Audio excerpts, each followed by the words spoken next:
This is A Savage in the Future. Written by Craig A. Falconer. Narrated by Stephen Barnett.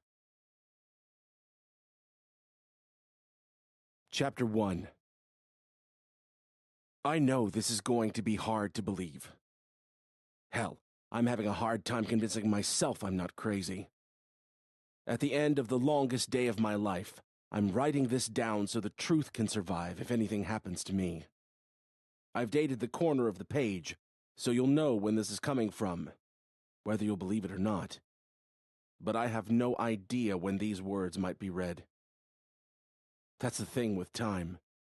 There's always one uncertainty or another. There's always something we don't know. Even now, there are all kinds of things I don't know. But before I get into what happened, the first thing you need to know is why I did it. It started with a text message. My public profile as a journalist means I'm a pretty easy man to find. Sure, there are a lot of Alex Whites in the world, but I've built enough of a platform to make sure I show up near the top of the search list. The message was very simple. Chronotonic Security Insider offering full access, no risk. 5 a.m. on demonstration day. Cost $4K, deadline 4 hours. No questions either way. I was half asleep when the message came in, but you'd better believe I jumped out of bed right away. The first surprise was that the sender's number wasn't hidden. I've built up a good circle of contacts in the past few years. That comes in handy at times like this, and I quickly called in a favor from a cop who I've helped out a bunch of times. He ran the number without asking what this was all about, trusting me enough to know that I wouldn't be caught up in anything serious, and that I wouldn't keep anything of public interest from the police department. Within minutes, I had a name and full profile on the sender. Sure enough, he was a security guard at the Chronotonic building downtown. He had no criminal record. The only thing of note that we could find online was a crowdfunding campaign he just launched for his wife's medical bills. The fundraising goal? $4,000. Just like his asking price for granting illicit access to a restricted area. That was enough for me to know that the guy was legit. He needed the money and could only think of one way to get it. And I knew that if his offer was real, this would be a win-win situation. We could argue until the cows come home about the ethics of a guy selling out his employer like that. But, by the same token, we could argue about the ethics of a society that leaves a hard-working guy feeling like he has no other choice. None of that is what counts, though. I will say that I think a corporation like Chronotonic deserves as much of our sympathy as an infectious disease, but that's just me. And again, not what counts. It's just that a little bit of scene setting is necessary here. From my standpoint, I had no ethical hang-ups about taking the guy up on his offer. I had some financial hang-ups, but I was able to rustle up the $4,000 by maxing out a few cards. I'd been running into brick wall after brick wall lately, with no major scoops or exposés in far too long. I wouldn't say I was ever a star, so let's just say my name was fading. When I get approached for comments or talking head appearances, it's always for some topic relating to the series of articles I did on corporate irresponsibility a few years ago. I spoke to small farmers and vintners who were having problems caused by the big players riding roughshod over environmental regulations. One of the stories in particular gained a lot of steam.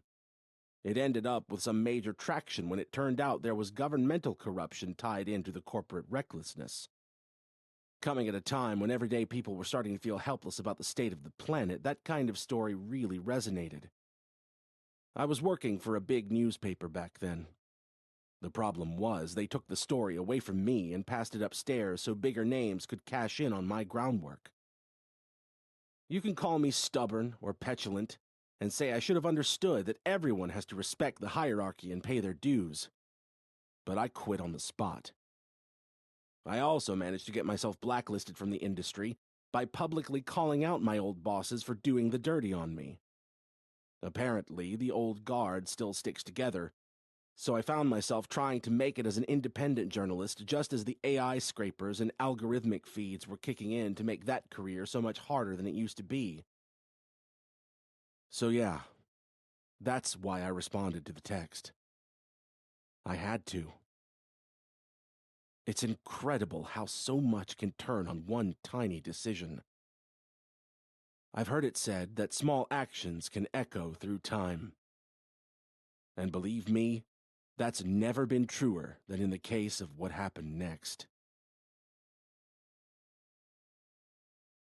Chapter 2. It was the only choice I could make. This isn't guilt talking. I just know that a questionable action like this needs a solid justification, let alone when the stakes were so high. What you have to understand is that my career was going nowhere fast. This was my last big swing. Losing $4,000 to a scam or a nothing burger of a story would sting like hell, but it wouldn't kill me. The upside, though, could save my career. That was my thinking, and the decision made itself. Well, I guess there was a little bit more to it than that. I had some deep-seated doubts about Chronotonic's claims in the build-up to their big presentation. I actually had a press invite to the presentation, since they like to paint their whole crazy enterprise as an ecologically motivated pursuit. Their ads talk about standing at the forefront in the search for green solutions to modern problems. Some stuff I've written has earned me kudos in environmental activist circles, which are exactly the kind of circles Chronotonic wants to convince of its green credentials. That's why I was already going to be in the building for the big public reveal of the worst-kept secret in history. And, more pertinently, it also ties into why I opted to gamble $4,000 in the hope of getting in several hours early to see behind the scenes. Chronotonic's parent company has been heavily involved in clean energy research for a long time. They funded some studies I referenced in my dissertation, which slightly embarrassingly went viral during my more recent 5 minutes in the public eye. 5 years have passed since I wrote that. I was 18. I wouldn't put my name to a lot of it now. The most radical parts feel like they were written by someone else entirely, not just a younger version of myself. The impulse was pure, though, and I still think that curtailing reckless pollution and environmental degradation is one of the most important things we have to do.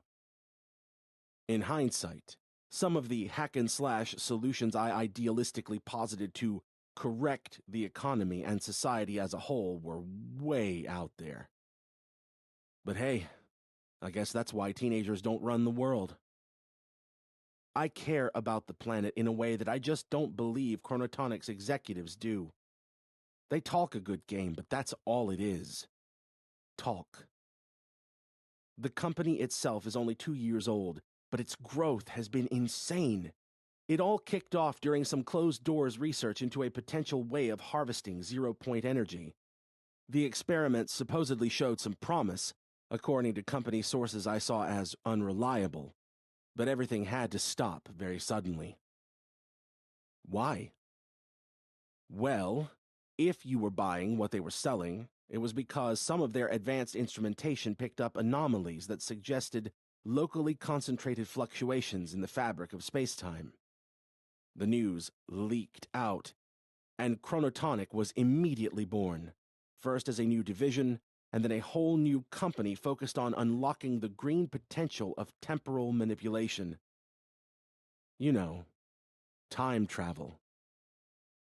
Everyone scoffed at first, but when the venture capital started flowing in, it became an unstoppable cascade.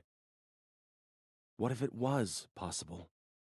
What if Chronotonic really could be on the verge of developing a proprietary method of manipulating time itself?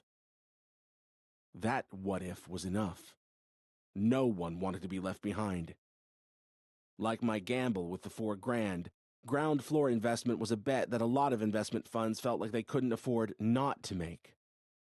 A bet on Chronotonic was a lottery ticket to untold riches. Because if time travel was possible, whoever controlled it would control everything. Investors rushed in for fear of missing out, too scared of not being on board the time travel train, even if the rational parts of their minds said it was impossible. For 2 years, the hype grew and spiraled. My offer of illicit access to an off-limits area of Chronotonic HQ came just 3 days before their biggest ever public event. I responded within the 4-hour deadline and quickly got the necessary details for the exact meeting point and time. The guy wanted cash upon meeting, so that everything was as untraceable as possible, which further reassured me that it wasn't a scam. He could have easily asked for a cryptocurrency payment up front or something like that, and I would have had no choice but to take my chances. I was damn glad it didn't come to that. Instead, I psyched myself and withdrew the cash from a few different ATMs, one on each day before the event. The fact I withdrew it at all probably looks weird since I usually never withdraw anything, but I didn't want to make one sudden and maximal transaction that might be flagged as suspicious. With how little time I had and how much I was counting on this crazy plan working out, the last thing I needed was any kind of unwanted attention. By the time of the last stressful, sleepless, and migraine-filled night before the event, the hype had reached fever pitch. I had never seen anything like it. News anchors and commentators 3 times my age said that they hadn't either. Everyone felt sure that Chronotonic simply had to deliver. The executives and spokespeople were constantly talking up what was going to go down, and conventional wisdom held that they wouldn't be acting like that if they didn't really have something as big as they were claiming. Me? Well, I wasn't so sure. For one thing, time travel just struck me as a totally impossible pipe dream. My doubts had a broader basis than that, though. I knew that a lot of the people high up in Chronotonic had been involved in the corruption case I was trying to expose. They were the opposite of stand-up guys. Once the newspaper took the story away from me, certain details stopped being covered, and certain people got away scot-free. I was painted as a bitter young upstart with a grudge, so hardly anyone listened to what I had to say. That's water under the bridge, but it's part of why I just knew these people weren't to be trusted. Time after time, they stood up on their podiums and talked about protecting the planet and ensuring a safe world for future generations, but I didn't think they meant a word of it. They wanted a rich future for themselves, and that was all. I knew that even if they weren't overhyping the upcoming announcement, ecological concerns were the furthest thing from any of their minds. The name they chose was intended to give the opposite impression. The name Chronotonic came with a catchy tagline, too. Time is the tonic, so why wait? The basic pitch was that if they truly could find a way to go forward in time, they could discover solutions to the problems Earth is facing right now and solve them more quickly. Humanity could thus harness future technologies without living through the struggles of developing them, according to the marketing gurus. The whole thing was unprecedented. They weren't selling a product, for one thing, because it's not like they ever planned to put a time machine in every garage. They were selling an idea. They were selling a dream. To my mind, they were pursuing a way of generating as much money as possible without having to develop anything real. It had scam written all over it, and I wanted to get in there and expose that scam once and for all. And like I said, even if there was any substance to it, they wouldn't go forward in time to find solutions to environmental problems. They would do the corporate equivalent of betting on the Super Bowl results. Self-enrichment is all those people care about. I also had another concern about the dangerous precedent of thinking the future is going to solve all of our problems. Techno-optimism has been discussed by a lot of environmentalists. Some optimists essentially think we don't have to worry too much about what we're doing right now, because future technologies will soon come along to change our paradigms for the better. Tomorrow's technologies will solve tomorrow's problems, is the long and short of that position. So why worry about them today? Needless to say, talk of traveling into the future to find those solutions dialed this up to 11. A more tangible concern with solving today's problems is that a lot of grant money and public investments that should have gone towards real environmental issues over the past few years went to Chronotonic instead. Their huckstering wasn't just distracting attention away from tangible projects, it was diverting crucial funds. I couldn't stand by with a good conscience and ignore my chance to do something about that. From the very start, it all felt to me like one giant case of corporate welfare. Mountains of public money went into the hands of the executives and shareholders.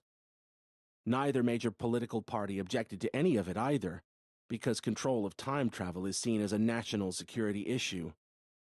The space race is so 20th century. For our generation, the time race is what matters.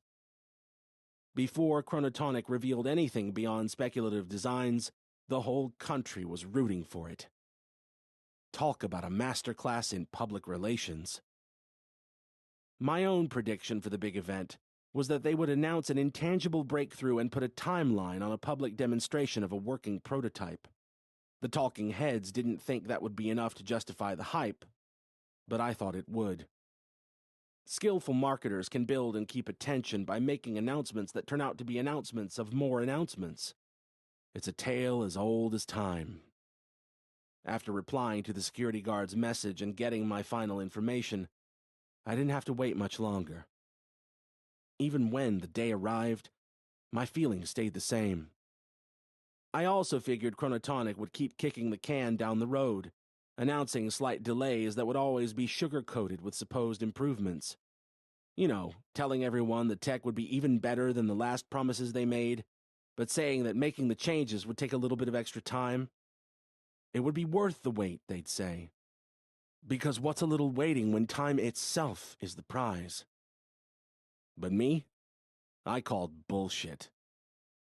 In understanding my decision, it doesn't matter whether I was right or wrong about that.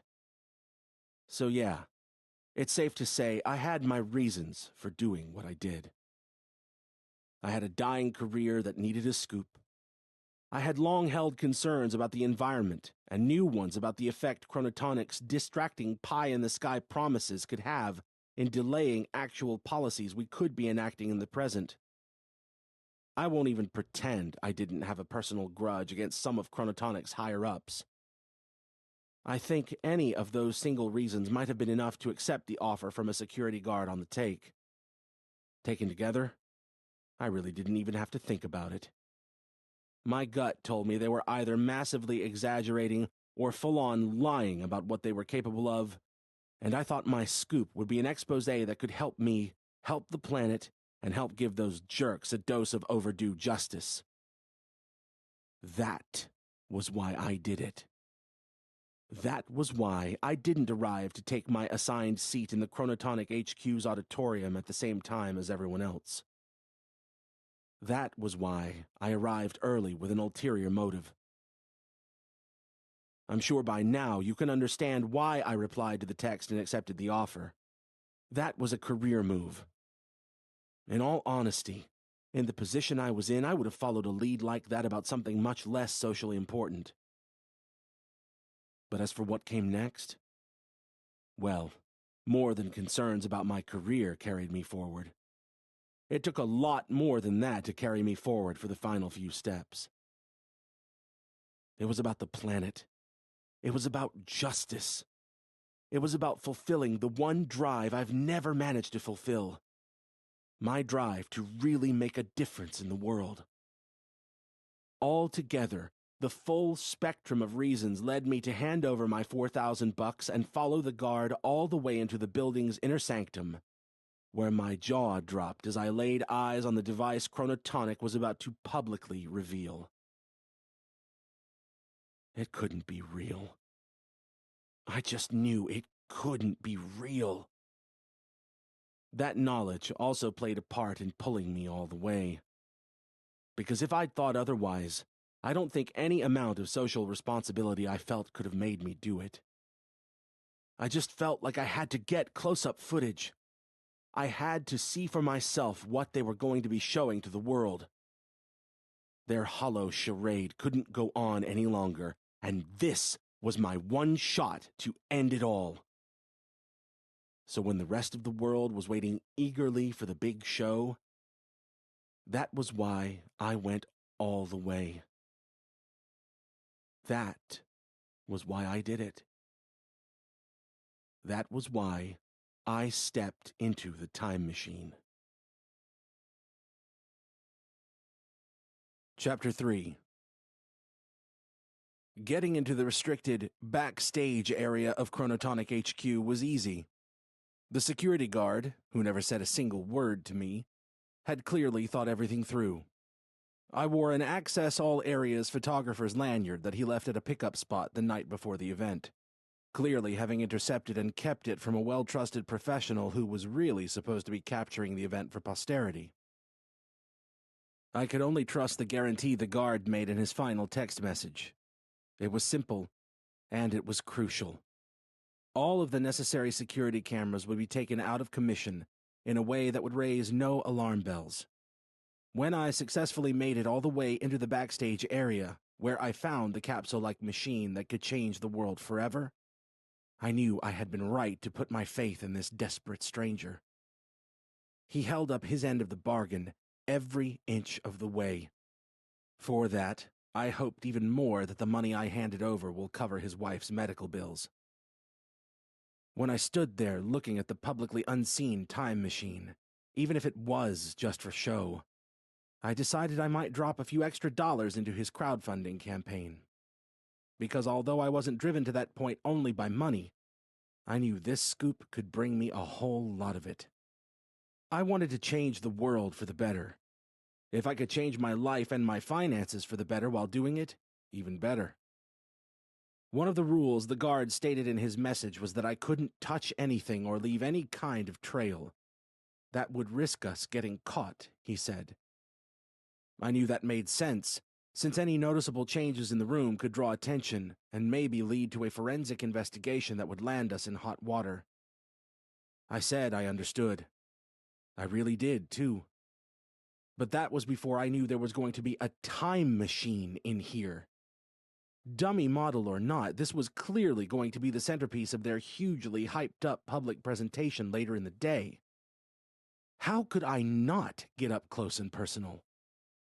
The fact that 4 small satellite dish-like objects were directed at the capsule made me think some kind of real demonstration might actually be in the cards. The dishes looked like they were going to focus some kind of energy on the machine, which was a slick, oval capsule, almost like a metallic silver cocoon, large enough for one person and no more. If there was a door, it was open, because I could see right in. The room didn't feel like an office or even a holding area. One telltale sign was the flooring, while another was the evidently temporary and movable wall on one side.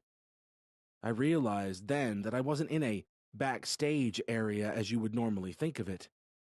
I was actually on the back of the stage. When the event got going, some of Chronotonic's telegenic and smooth-talking executives were bound to be standing right here next to the machine and facing out into the auditorium on the other side of the barrier. It was effectively a curtain, just a metallic one that would part like automatic doors to reveal this remarkable machine to the world.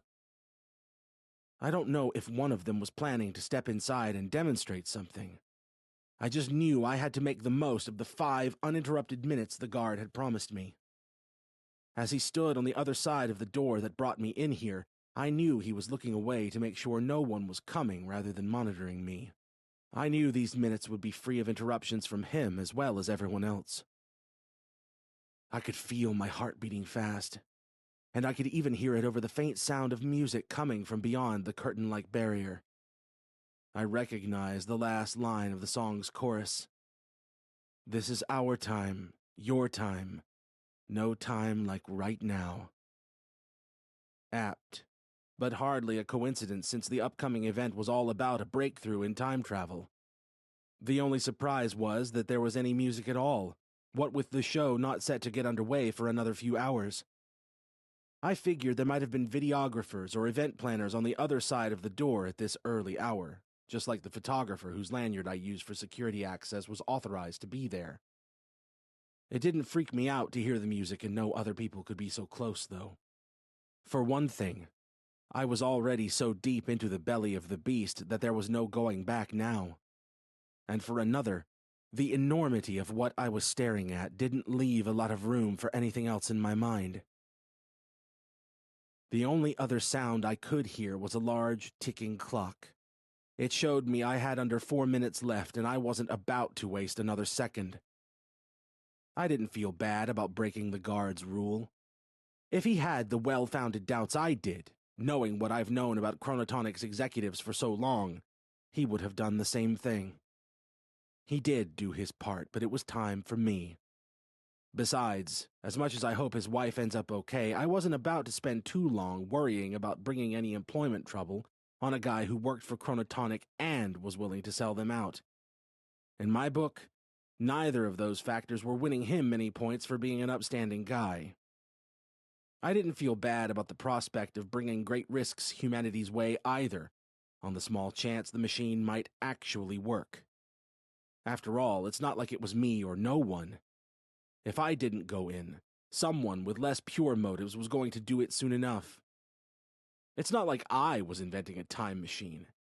And if this genie was about to come out of the bottle, humanity would be better off with me making the wishes rather than Chronotonic's corrupt executives. I held my breath and stepped into the capsule. As soon as I did, a solid silver panel slid closed and fully cocooned me in the machine. I felt a natural sense of claustrophobia. Anyone would. I had no real concern about being trapped, though, knowing that the guard would probably come in a few minutes if I didn't emerge. Worst case, someone else would find me before long if he decided to bail. Needless to say, that wouldn't have been good. All I'm getting at is that I didn't feel any dread about being trapped for a long time. I actually felt excited. I felt like there might be more to the machine than I'd been thinking. For the first time, I felt that it might, well, work. I looked all around and saw a surprising lack of controls. Hollywood had taught me to expect dials, buttons, knobs, switches, lights, screens. Maybe an hourglass etched on the wall just for show. Definitely a warning sign or two. You know, everything that screams time machine. Instead, the only thing I saw was a single protrusion on the wall, almost like a zipper, which would clearly move horizontally along an inlet groove. It was almost all the way to the left. I took my phone out and took a bunch of photos. I then started recording a video right before I did the only thing anyone in my shoes would have done. I moved the object to the right. As soon as I did, I felt a shaking sensation and heard a loud whirring sound. "This is insane," I said, turning my phone's camera all around with my left hand as my right stayed on the controls. When the shaking got uncomfortable, just as I neared the extreme edge of the groove, my fingers couldn't keep hold of the small control interface any longer. A total white flash consumed me as soon as I let go. For an unknowable amount of time, that could just as easily have been 2 minutes or 2 seconds. It was like there was nothing at all, and I was at the center of the void. That's the only way I can describe it. I don't think I had to reopen my eyes because I don't think they were ever closed. But I felt a new clarity as the flash faded. The first thing I did was look at my phone. It was still recording. I ended that and checked the time. The same. Less than a minute had passed since I looked at the clock outside. Whatever had happened, it didn't look like I'd gone anywhere, or any when. I know that's not a word, but you know what I'm getting at. As I was looking at my phone, I heard a light hissing sound as the capsule's panel unsealed. Nothing but silence then came my way. I couldn't hear the familiar song anymore. I couldn't hear anything. When I turned around, I heard my heart beat like never before. The floor. The wall. The whole place. It was different. What looked like a pretty nondescript area of a corporate building just a few seconds earlier now seemed like the interior of a futuristic spaceship. Futuristic, I caught myself thinking. Holy shit. Could it really be true? Before I could step out for a better look, a new sound froze my feet to the spot. Alex White!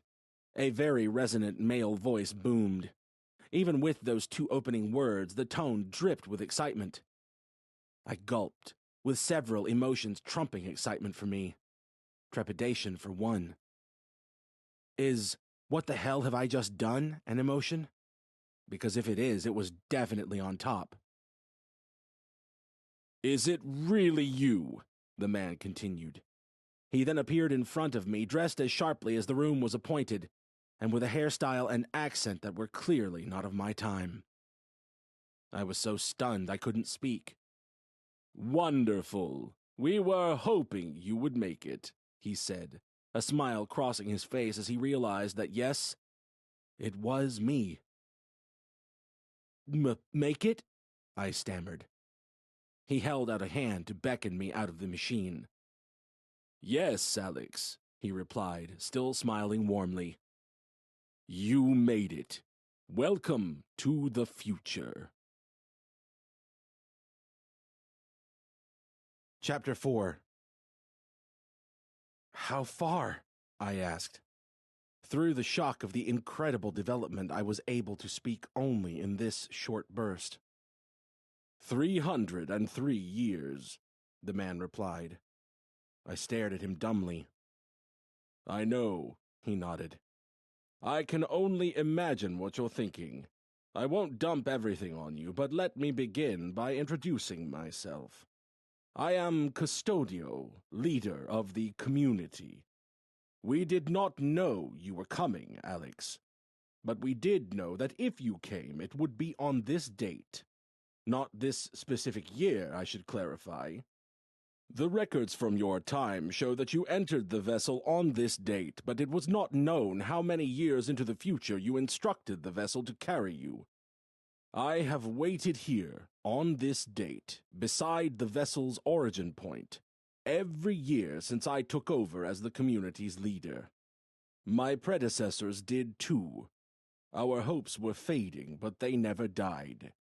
You have no idea the breadth and depth of joy your arrival will bring when it becomes known. Wow. I was stunned. Not stunned in the sense that people typically use that word, but truly and utterly stunned. We also know you are a friend of Earth, Custodio continued.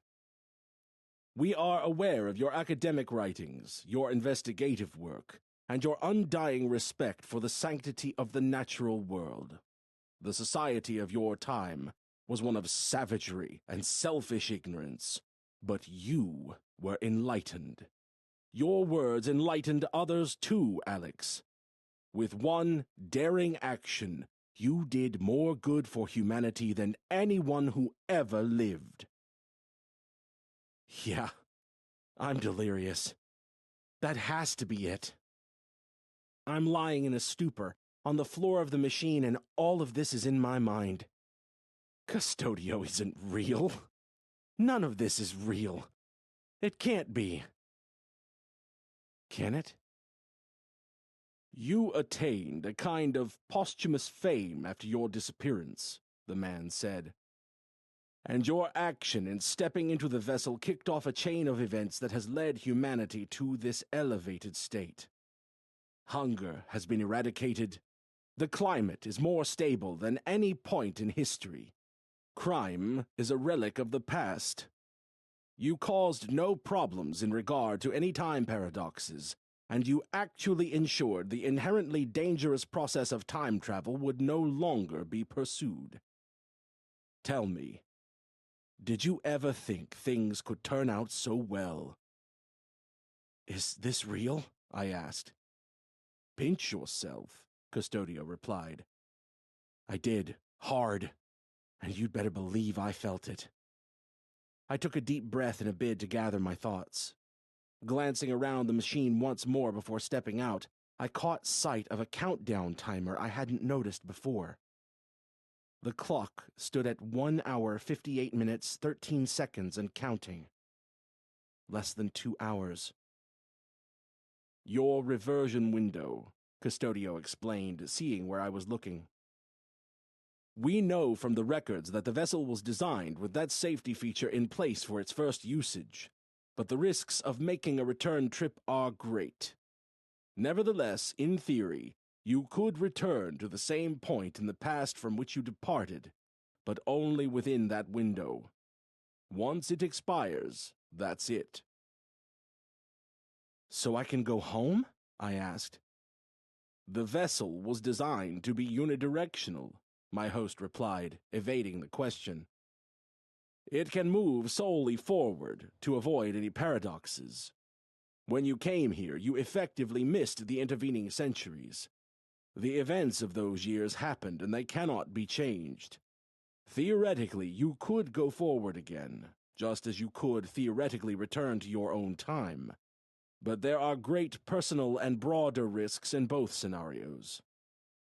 I could only imagine. I felt more than lucky to have survived what now seemed like an insanely reckless trip.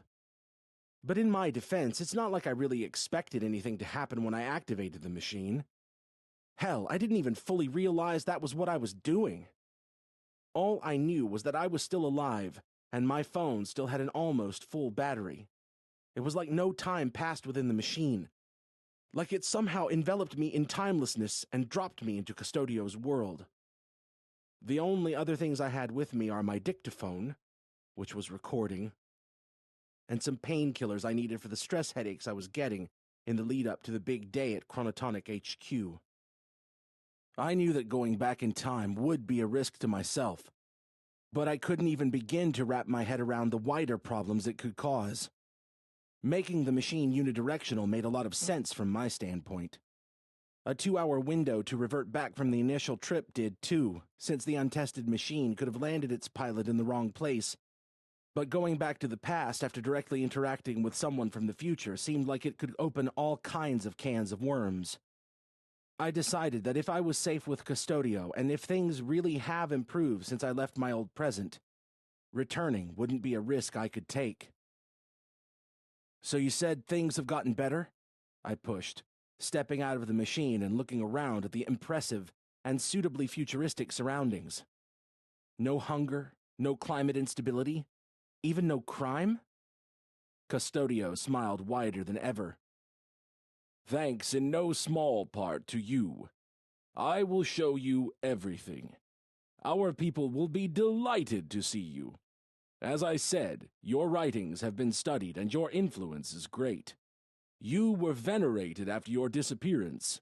That all occurred long before the birth of anyone who remains alive, of course. But the records are extensive. Your name became legend, Alex. You were a time traveler. That made your contemporaries look at your work and your ideas through new eyes. They saw you as a potential prophet who may have seen the future and presented its lessons without explicit reference." I swear it was all getting crazier by the minute. "You are still revered," he went on. "Come with me and you will see." I glanced in again at the countdown. "And I could be back here before that hits 0 if I have to?" Custodio held my gaze, a new kind of intensity in his own. "You could," he said. "But you will not want to. And Alex, I owe you honesty as well as gratitude. You deserve to know that regardless of how proud you are of the future your words and actions have shaped, and regardless of what you feel you have to do, you must not return to the past. Too much would be at stake.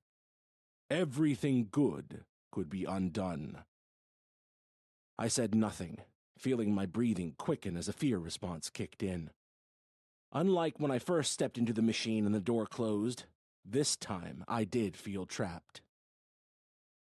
"You are no savage of the past," Custodio said, smiling almost maniacally. "You are no selfish individualist, Alex.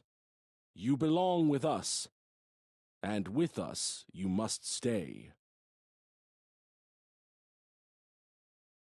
Chapter 5. Here's the thing. I didn't leave a whole lot behind in the past.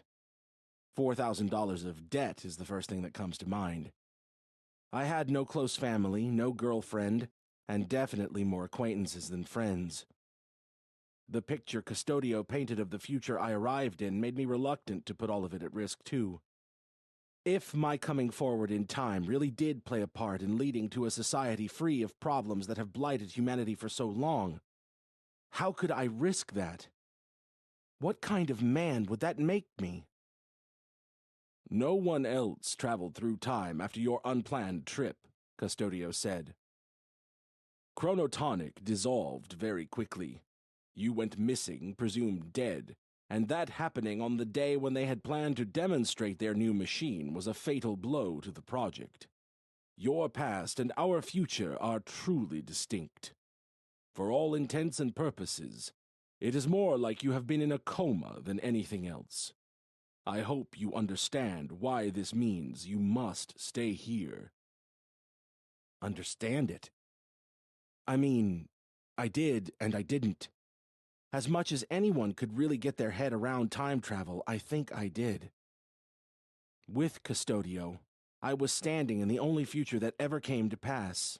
There were no paradoxes. But if I went back, well, that could be different. Did the people who built the machine ever say what would happen if I survived and ever returned to the past? I asked. Custodio nodded. They firmly believed you would create a branch in time.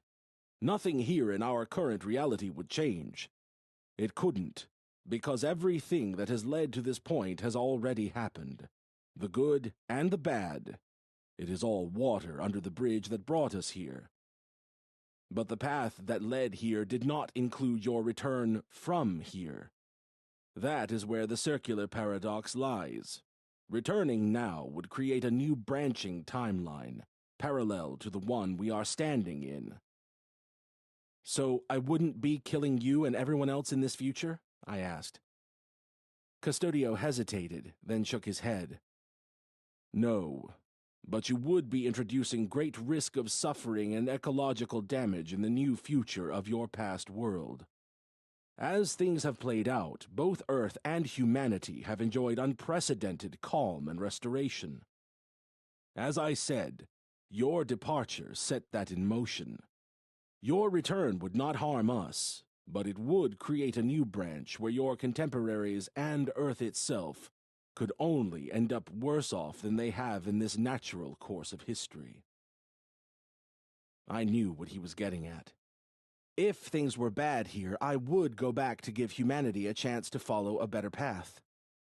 But when coming clearly set us on a good path, that just doesn't make sense. Paradox or not, that would be almost as reckless as getting in the machine was in the first place. I had gotten lucky once, and I knew I couldn't push it again. As I followed Custodio away from the machine, I looked back at where it was located. There were no longer any dish-like objects directing energy towards it, as there had been in the 303-year-old layout. Was the machine always here, or did it leave the past and arrive here with me? I asked.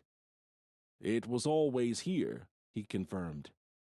We moved it during refurbishment processes, but also with the base plate which we know holds the energy source. It can be moved. We simply chose to leave it here so you would feel some sense of familiarity if you did re-emerge. Every passing year made your arrival feel less likely, but we did not lose hope that you would one day reappear. I didn't have any real reply to that, so I internalized it and joined him in nearing the door. We emerged into a hallway that felt vaguely familiar in layout to the one I'd walked down with the security guard who got me in. There's simply no way of describing how bizarre it is to consider that all of that happened both a few minutes and a few centuries before I stepped into the machine.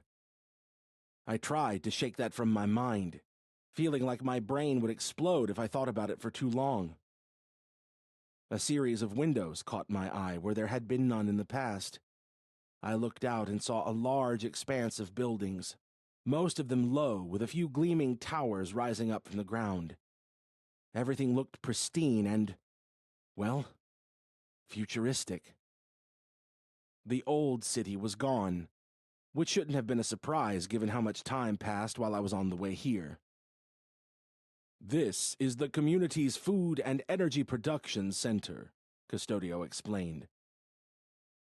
Wow, I thought to myself. If that was where they grew the food, I couldn't imagine how cool the rest of the city and the world as a whole must look. "This way," Custodio went on. "We're almost outside. I will take you to our community living quarters." He pointed to a door on the opposite side of the hallway from the windows.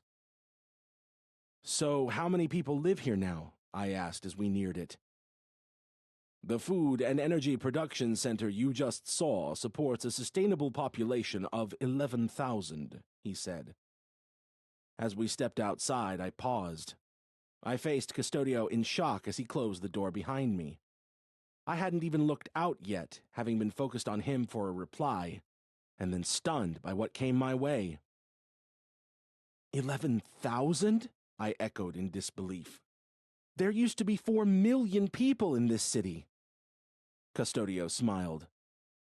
"Conquering the scourge of overpopulation was the linchpin in delivering progress and harmony across all spectra of life," he gleefully replied. My spine stiffened. I finally looked away from Custodio and out to the city, or community, as he kept calling it. Doing so only made me feel even worse. There was almost nothing. Several huge buildings, evidently comprising community living quarters, Custodio had mentioned, dominated my field of view. They were brutalist structures, having nothing in common with the slick design of the production area on the other side of the building we just left. Each looked like a dystopian prison block, rising high into the sky and with countless tiny doors visible like rows of lockers in a gym. "Is this some self-contained commune, separate from the rest of the world?" I asked, hoping to hell the answer was yes. "No," my host stated.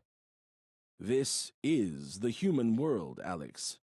Concentrating humanity within one ecologically designed community has allowed us to leave the rest of the planet to heal and thrive without our poisonous intervention.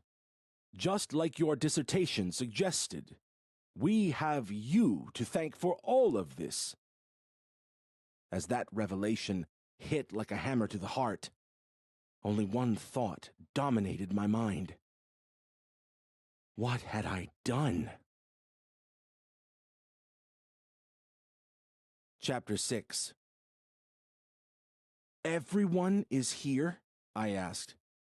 "In those buildings, those tiny little single rooms behind each door?" Custodio nodded. "Single-person dwellings ensure that members of our community can remain focused on their work. Everyone has a role in ensuring the smooth functioning of the systems that ensure the continued stability of our planet. Familial and romantic bonds are a distraction we have quelled and transcended. We can now focus on serving Earth rather than each other." I said nothing. I didn't even know what to think. "I know this element will be the hardest for you to accept," Custodio rightly acknowledged. "Unlike other influential ecological philosophers, you did not write about the desirable abolition of the family unit. I did expect you to be more outwardly pleased about our victory in the fight against overpopulation, though. You most certainly wrote about that." "Yeah," I reflected, "when I was 18. And believe me, I was definitely no philosopher. There's also a pretty huge gap between 11 billion and 11,000. "So there's really no one else?" I gulped in discomfort, looking out at the community's ugly living quarters. "There's nothing else?" "Tiny numbers of regional overseers," Custodio shrugged dismissively. Hundreds in total, stationed at our monitoring stations in distant regions, so that we can continue to serve Earth and its environment as optimally as possible. We keep our interventions at the lowest possible level, but measurement is important. 4 overseers are setting off in a few days to replace a crew which was lost to predation. Their station has by far the highest turnover rate of any. Predation? I gasped. Are your people living in tents? Of course not, Alex. But Earth's creatures take what they need. It is not our place to enter their habitat and exert dominion and violence.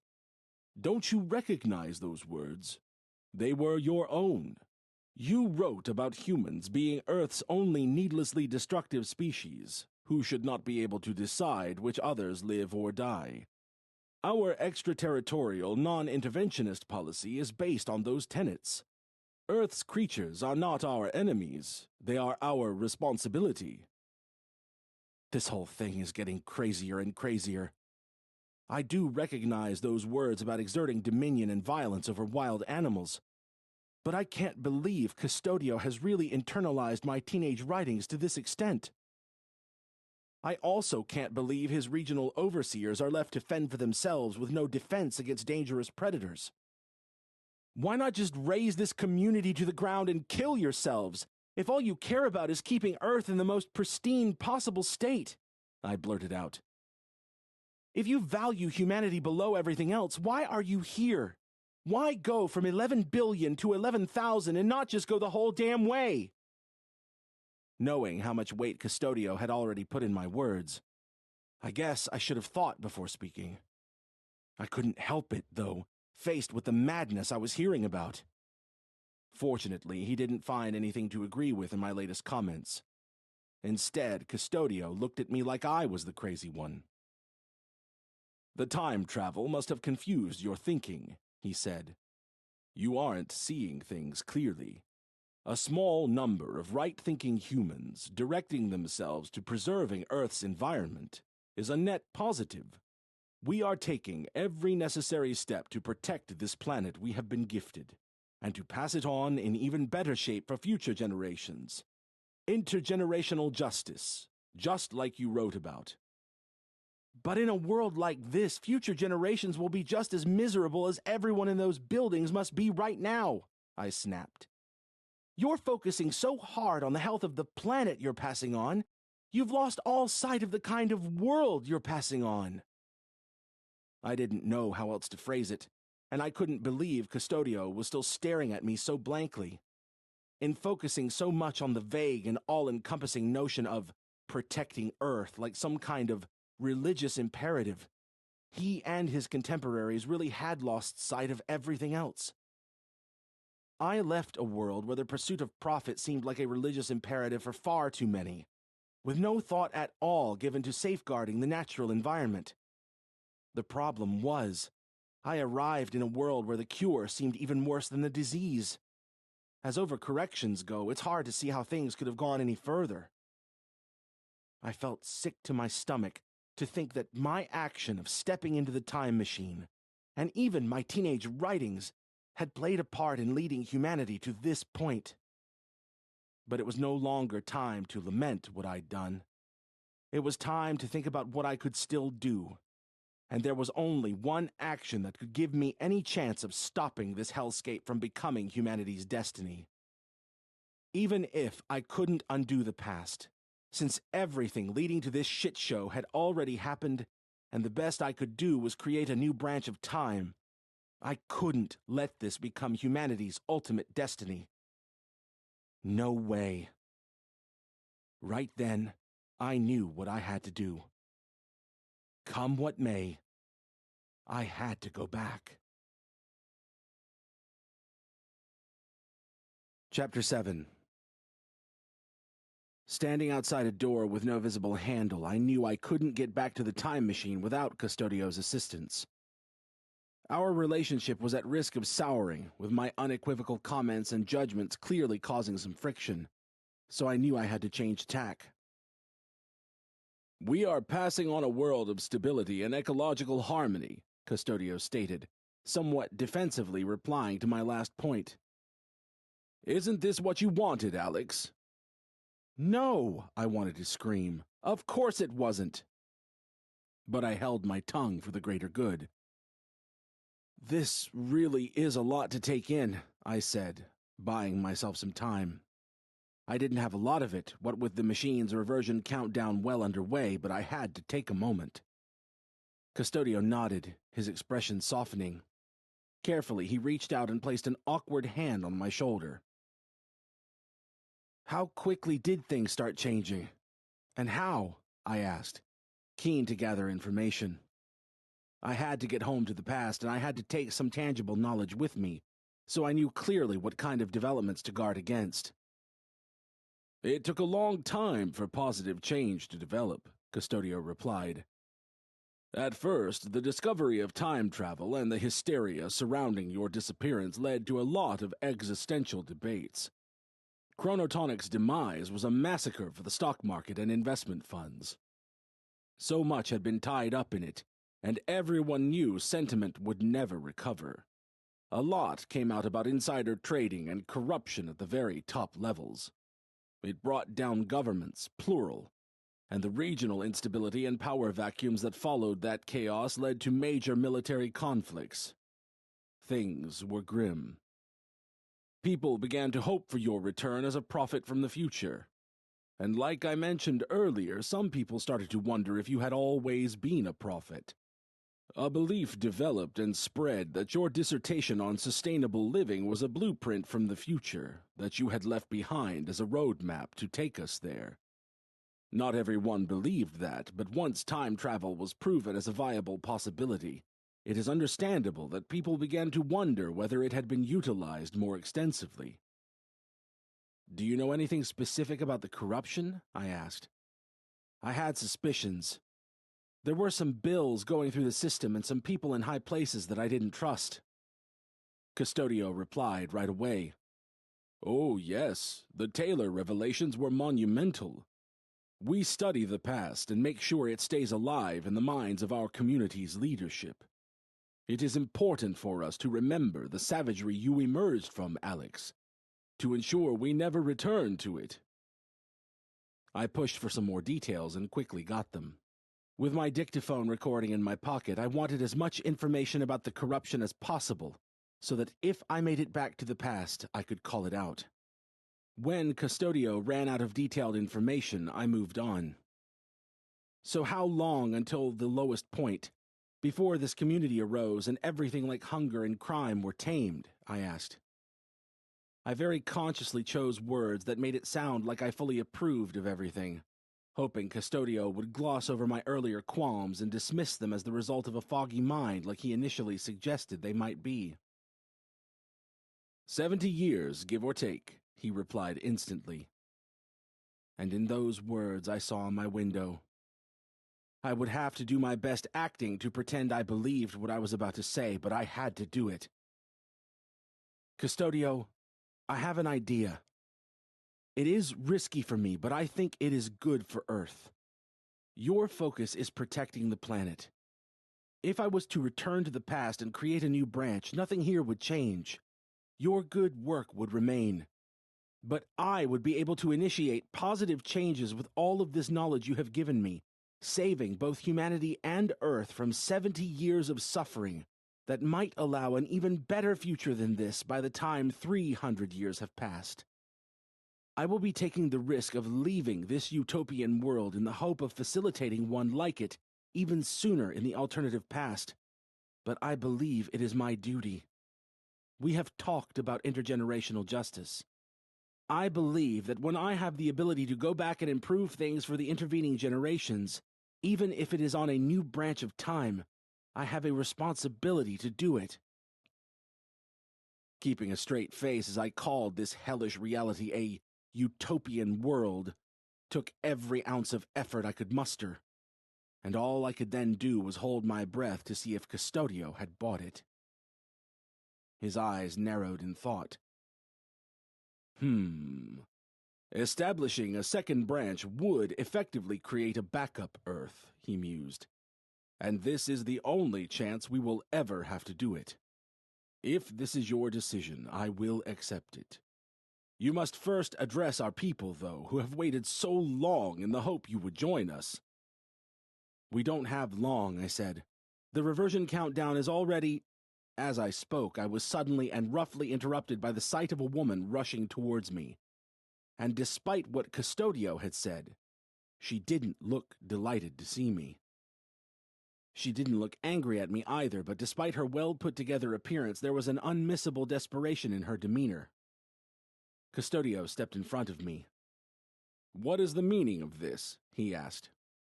With no crime, there were no police or security guards to protect him.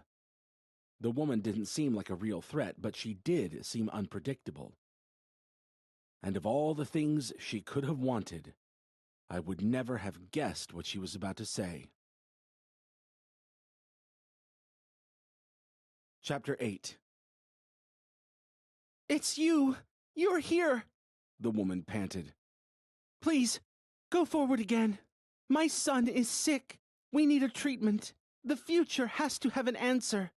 Alex White, you are the only one who can help. I'm begging you. I am begging you to save my son." Custodio, standing between me and this desperate mother, turned to me and shook his head dismissively. "I apologize for this, Alex," he said.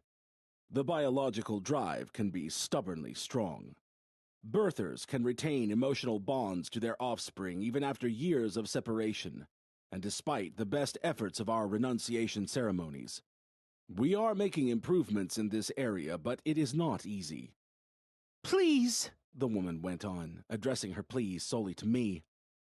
"You have to help him."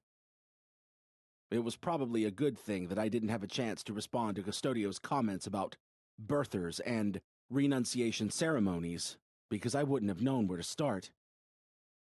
"What's wrong with your son?" I asked. "He has a fever." My eyes narrowed. "Just a fever? And you can't treat it?" "With what?" the desperate mother replied in confusion. Suspiciously, I turned to Custodio.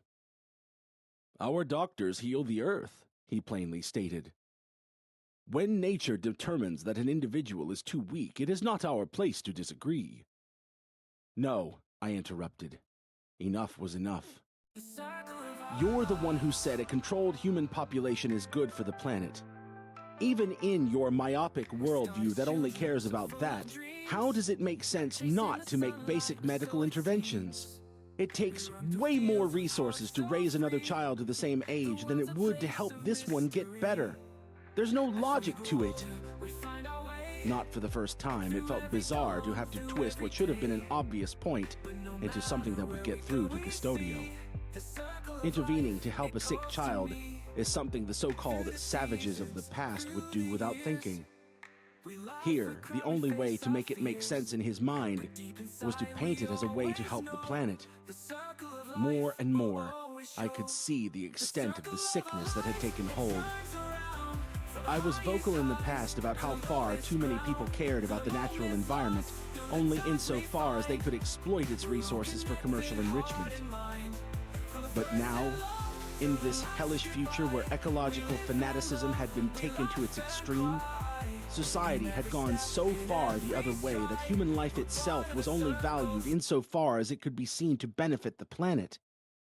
Only in that moment did I truly realize how fiercely freedom and the sanctity of life had to be protected. I realized they did not exist, much less persist, automatically or by default, as people in my past reality had come to think. Throughout almost all of human history, and even across much of the world during what I knew as the present, freedom was rare. Freedom was the exception, not one or another form of tyranny. The only thing truly novel about the crazy world I arrived in was that humanity as a whole had subjugated itself in slavish devotion to a specious notion of environmental guardianship. This wasn't one group, nation, or culture dominating another. This was humanity as a whole voluntarily stepping down the pecking order and reducing itself to a second-class status. "That's a very interesting point," Custodio pondered. "Perhaps you are right, Alex. Perhaps selected medical interventions would be for the best. under a utilitarian and resource-driven consideration. Again, I could hardly believe this was a position he had to arrive at. I will look into formulating some medicines of the past by repurposing some machinery in our food and green fertilizer production facilities. The old records and new technologies we possess should make that fairly straightforward. But what about my son? Cried the poor woman, whose interruption had kick-started this whole discussion. Here, I said, reaching into my pocket. I pulled out the painkillers I had in there, which had been helping with my headaches in the stressful days before Chronotonic's big event. These will reduce a mild fever. The woman looked at the small tube like it was a gift from God. Have you already been to the future? She asked.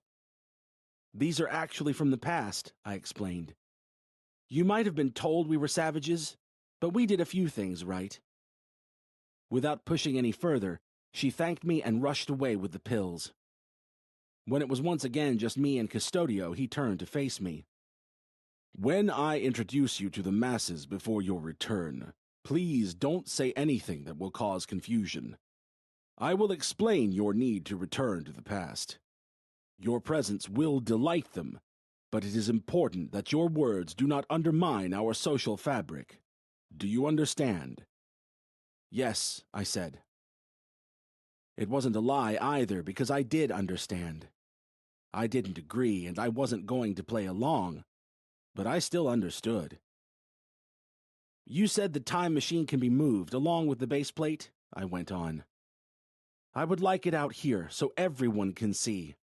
The visual will be a powerful image to link the past and present in their minds. It will be good for everyone. If he had pushed me to explain why it would be good, I would have been shit out of luck. Fortunately, he didn't. A great idea, he replied. I will gather a team of assistants to help us move it, and I will call for the masses to assemble here. You do not have long, Alex. He was right about that, and as we stepped back into the building, I ran over two options in my mind. The key thing was that I wanted the capsule within my sight and within my reach. Being on the other side of a locked door was no good. Back in the building, my first option was dashing into it and going back to the past right away. That would give me a chance to take steps to make sure humanity wouldn't be doomed to this hellish future, at least in the new branch my return would create. The second option, though, was the new one I couldn't shake. This future, so far the only one, but soon to be a branch I would never see again, was utterly terrible. But even worse than that, it was my fault. Without my actions and writings, things wouldn't be like this. The great cities and nations wouldn't have been rewilded to satisfy some philosophical goal of environmental purity. The population wouldn't have been curtailed to 1/1,000,000th of its zenith. People wouldn't be forced to live in single-person dwellings and left to die of easily curable ailments. With all of that in mind, there was no way I could abandon this branch without making an effort to put things right. I felt like this future was already too far gone for me to stay and devote my efforts to leading a course correction. Undoing 3 centuries of brutal totalitarian damage on this society's collective psychology was way more than I could handle. Going back to my old present was the best chance of enabling a free and prosperous future for humanity. But I knew I could make some difference here. I also knew that standing at the edge of the time machine while I addressed the crowd would enable me to speak without worrying that I could irk Custodio to the point of not allowing me to return home. I could say my piece and leave. My conscience would never be truly clear, but at least I would know I tried. Because sometimes, trying is all you can do. Chapter 9. I couldn't count to 11,000 without losing track, but I didn't have to. Looking out at the sea of humanity that was waiting outside when we emerged with the time machine and its dense metallic baseplate, I knew I was talking to the entire community. Their silence was positively eerie. It seemed like individuality and spontaneity had been totally stripped away along with the things I already knew about, like personal freedom and familial bonds. One voice did rise before I addressed the crowd, though. It belonged to the woman from only 30 or so minutes earlier, who was now rushing forward to thank me again for the medicine. "He is already responding," she said, almost sobbing in relief. Naturally, I was delighted to hear that. The evident emotion she was just as naturally feeling left me in little doubt that the community's leadership's bizarre bid to fully eliminate biologically driven connection was an unachievable goal. I didn't have to go to the future to know that undermining the family unit was a favored tactic of all kinds of totalitarian systems, which saw it as a threat to their sole authority and couldn't tolerate people being more loyal to something other than the system itself.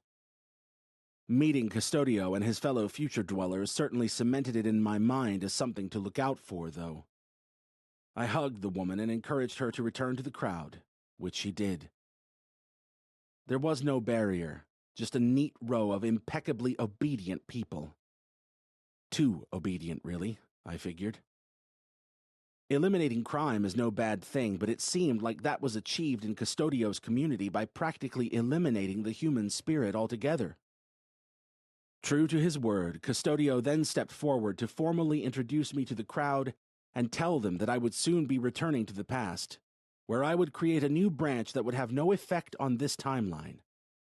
I raised my hand to acknowledge an applause that seemed perfunctory rather than warm.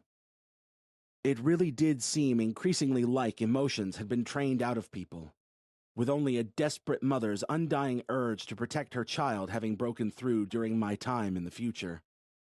No one even asked for any more details about the branch, or the past, or anything else. They were just so passive. It also struck me that Custodio had been over-egging things about how delighted people would be to see me. I had little doubt that he was privy to more information about the past and about ongoing societal interventions than the masses, who seemed to live quiet and dull lives of service, with no spark or sense of individual purpose. "I'm glad I made it here," I began, taking over as Custodio handed me the floor. My words were amplified by an impressively powerful public address system. There were a lot of things I didn't like about the past. To me, it was the present, obviously. But what's important is that we're all here right now. Because I have to tell you guys, this future isn't as perfect as I would have hoped either. I looked at Custodio and was ready to hurry into the machine if I saw any sign of major annoyance on his face. He had already proven to be expressive and seemed somehow more fully human than the servile class that made up the crowd, but even he surprised me by looking rather unmoved by my opening comment. I didn't want to lecture everyone. It wouldn't work, for one thing. All I wanted to do was at least try to open their eyes to what had been lost. "Your world is safe," I told them. "The planet is thriving. Those are both good things. I don't know how much you really know about life in the past, or if you'll still use any of our phrases, but I have to tell you guys that this society is the biggest case of throwing the baby out with the bathwater that I could ever imagine. Sure, things weren't perfect back then. We took the planet for granted, and a lot of people were stuck in lives of servitude to enrich others. But there were basic, fundamental things that we took for granted that you don't have anymore." I saw some expressions change in the crowd. Custodio's still didn't. "When we got sick, we could get better," I went on. "When we had children, we could keep them. At least in my country, we could live with whoever we wanted. We could do whatever kind of work we wanted, too, as long as it was within the rules we all agreed to live by. Like I said, we were sometimes reckless with the environment that sustained us. But we were changing things. And I'm going back because I think we can find solutions without losing ourselves, which is definitely something that happened on humanity's way here. You were all born into this and don't know any different. But you have to believe me when I say that so much has been lost. So much! When I paused, a male voice called from the crowd. You could keep your children? That was allowed? You could choose your work? Another asked. Yes and yes, I replied. In my day, a lot of people saw human life as cheap and saw environmental destruction as the cost of doing business. Money came first. I don't know where money fits in here, and I'm kind of guessing the answer is not at all. But the problem with both worlds is that the sanctity of humanity has to come first. It shouldn't come below money like it did in the past, and it shouldn't come below an obsession with ecological purity like it does here. There's a middle ground, and it's not too late, or too early, to start moving that way. You've said enough, Custodio quietly interjected. I was on the very edge of the capsule, able to step in at a moment's notice, so I wasn't too concerned by his evident displeasure. I didn't want to push things too far, though, and I was running out of things to say anyway.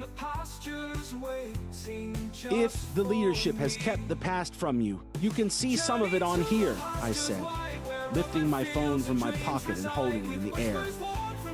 Images and videos of my everyday life. You can see what you're missing.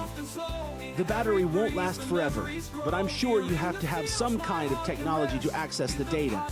And you'll have at least 8 hours anyway. I threw my unlocked phone high towards the crowd, which was dense enough for me to know it would be safely caught. Sure enough, it was. The collected mass of humanity reconfigured around the central figure who had caught it, an illuminating relic of the past and potential catalyst for a better future. Custodio stepped towards me, looking more than displeased, and I took that as my cue to leave. Freedom isn't easy, I told the crowd, delivering one last line before taking a hopeful leap into the past. But believe me, it's better than this. The capsule's door closed behind me as I stepped in. With the countdown dangerously close to 0, I touched the zipper-like control interface and immediately activated the machine. A flash consumed me. I was gone. Chapter 10. As soon as the flash subsided, I knew I was back. At least, I knew I was in my own time, where this all started inside Chronotonic HQ. But did I ever really go anywhere? And if I did, how long was I gone? Almost 2 hours, like I spent in the future? Or was it all in my head? Was I back there? Or was I still there? I instinctively reached into my pocket to check the time on my phone. I tried to, anyway. But the phone wasn't there. A smile immediately crossed my face. No phone, no painkillers. I left them in the future, which means I really was there. The capsule's door opened a few seconds later. As it did, I heard a familiar song playing faintly. This is our time, your time, no time like right now. My smile grew even wider. Almost no time had passed, certainly less than the length of the song. Before stepping out of the time machine, I reached for the delicate zipper-like control and deliberately bent it so that it couldn't be used. I didn't have a strong plan for what I was going to do now that I was back in my own time, but I definitely wanted to make sure Chronotonic's event didn't go well. 2 parallel branching futures is more than enough, and one thing I'll be doing now that I'm back is making sure time travel never takes off. That's secondary to making sure humanity doesn't go down the dystopian route of self-subjugation under the auspices of ecologically conscious decision-making, of course. But it could be just as important to ensuring a safe and stable future. I glanced up at the clock on the wall as I stepped out and saw that it had indeed only been a few minutes since I last saw it. I knew I would never fully understand what I'd experienced, but I knew for damn sure that I really had experienced it.